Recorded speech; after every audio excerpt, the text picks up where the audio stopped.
is so comfortable. This is a wonderful environment here at the Lake Cowichan Library. The light is fabulous. You've got a lot of natural light, Kristen.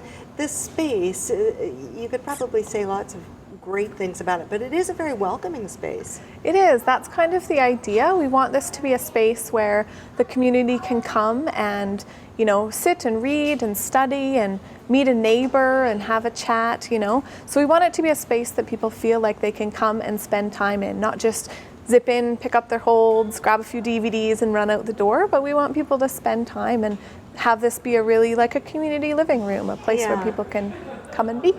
I love the phrase you told me, which is, we go beyond the book. So let's talk about the various areas of education and reading that is beyond the book here at this library. Yeah, I think a lot of people know libraries for books, but we do a lot more than that. We like to think of ourselves as being about, you know, developing knowledge and skills. And one of the things that we have that a lot of people don't know about is online databases. And basically what those are is the library pays to access them. And so they're not free things that are available online. We pay to access them. And then all of our library customers can use them for free. So we've got databases where you can learn. We've got one called Mango Languages, where you can learn any of 30 languages. And if you're not an English speaker, you can learn English from your own language.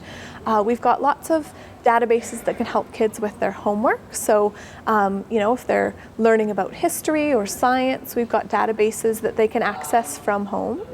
A lot of people are using e-readers now, and lots of people are buying their ebooks, but lots of people don't know that you can actually borrow ebooks from the library as well. So, I didn't know that. Yeah, you can come in, and one of the great things about having a librarian in this community full-time now is you can come in and I can help you get your e-reader set up so that you can start borrowing ebooks from the library and take them when you go on vacation or when you're at home or wherever you'd like to read them. What a wonderful resource that is. So it makes me think that more people coming through the door may be here for online services than actually opening the tactile feel of a real book. Yeah, we like to think of our online space almost as its own library, its own e-library, because we have so much that you can access just from home, you know. Even if you don't make it to the bricks and mortar library, you can access so much from home. And if you don't have a computer to access, a lot of those things you can come in and access from our computers that you can use here.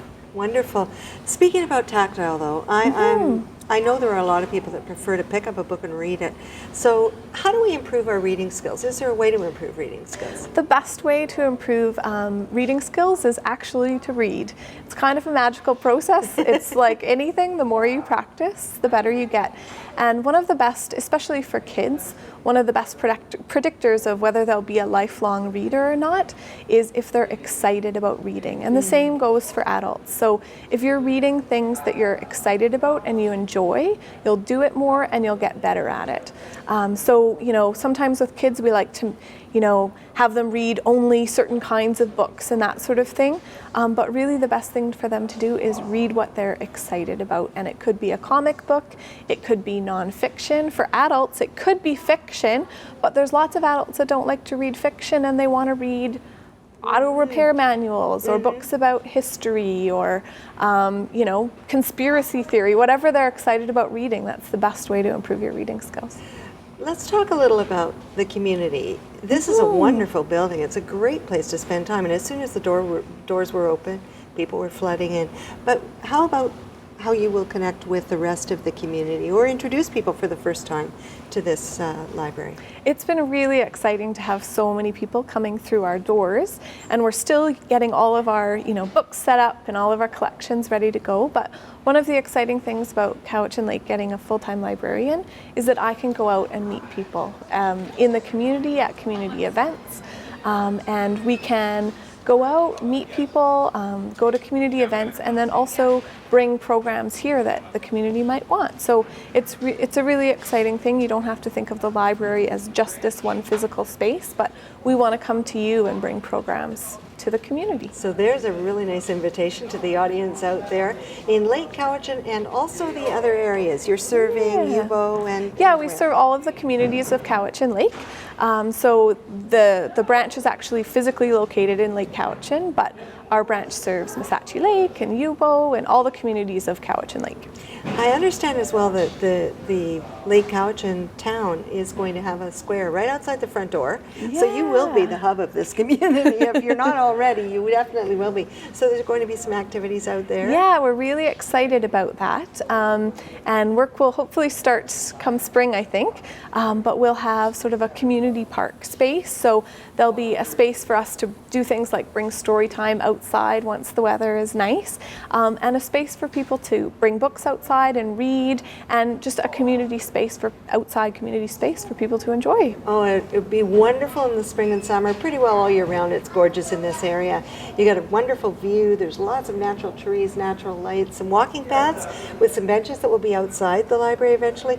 I can't resist asking you before we go, Kristen, any top picks for good reading these days for adults? You know, actually, I'm going to make an interesting suggestion for adults, and that is, I hear from a lot of adults that they're running, you know, they want quick reads and they don't have a lot of time to invest in a big hefty book. And I'm going to encourage adults to pick up some teen fiction, because there's amazing books coming out in the teen area and lots of adults are reading them. So there's lots of new exciting series. So I'm going to challenge the community to pick up, adults to pick up a teen novel and see the great things that our teens are reading. Sounds wonderful. Well, there's plenty for children. All ages will enjoy this library branch so much, and the wonderful people. You've got a really warm staff, and we really appreciate the visit. Thanks, Kristen. Thank you very much.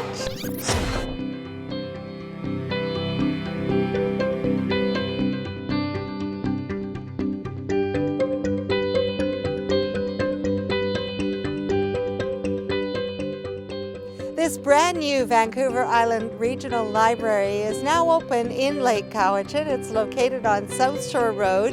And the area outside, there are beautiful walkways and lots of greenery. There will also be benches, so it's a perfect place that you'll be able to enjoy and read your library book.